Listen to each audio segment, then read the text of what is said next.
With wars raging around the world today, it's a good time to revive the history of March 8th, International Women's Day, as a day to say no to war.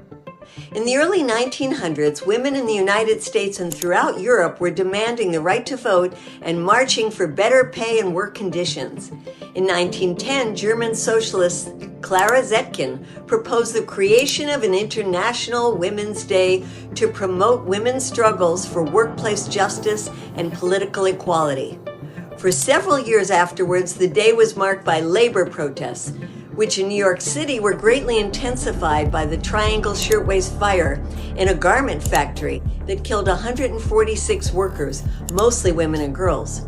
In Russia, International Women's Day protests were fueled by demands to end the Tsarist regime. In 1914, as world leaders were mobilizing for World War I, International Women's Day became a focal point for anti-war protests.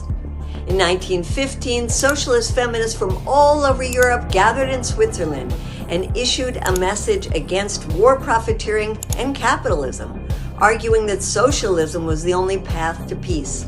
Who benefits from the war, they said? Only a small minority of every nation. Workers have nothing to gain from this war and stand to lose everything that is near and dear to them. Down with the war, they said, forward with socialism. In 1937, Spanish women used International Workers' Day to protest the dictator Francisco Franco. In 1943, Italian women used the day to protest fascist Benito Mussolini. Here in the United States, during the years of anti-communism that were fueled by the Cold War, International Women's Day receded. But in 1970, all over the world, including in the United States, women marked the day with protests against the Vietnam War. The threat of war in Iraq sparked a new wave of feminist protests in 2002. In the United States, the newly formed group CODEPINK organized a 4-month vigil in front of the White House that culminated on International Women's Day 2003, with some 10,000 women converging on the White House in a sea of pink. CODEPINK has been protesting war ever since. So on this most important day, we send our love to our sisters around the world who are in the crosshairs of violent conflicts.